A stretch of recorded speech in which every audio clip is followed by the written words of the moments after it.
Sara Duterte kinontra ang pagkalat ng pulis sa mga kalsada. Shit. Ano ba to? Vice Presidente ba tong hayop na to?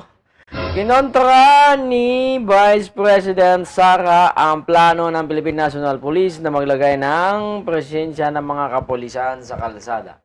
Sinabi ng Vice Presidente na masyado na luma ang nasabing akbang ngayon.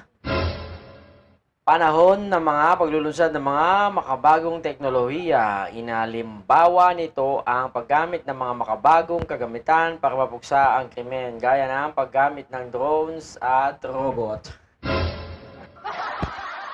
So anong doon? Anong effect doon? Putang ina.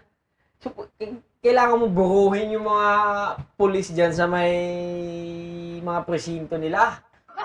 Ganun ba yun? Hindi mo lang. Ang lalaki ng mga tiyan, hindi mo pa paglakad-lakadi sa kalsada. Nandun ka sa ano? Halimbawa, sa kalye, ano ba tawag dito? Okay, sa kalye na lang ng Davao, okay?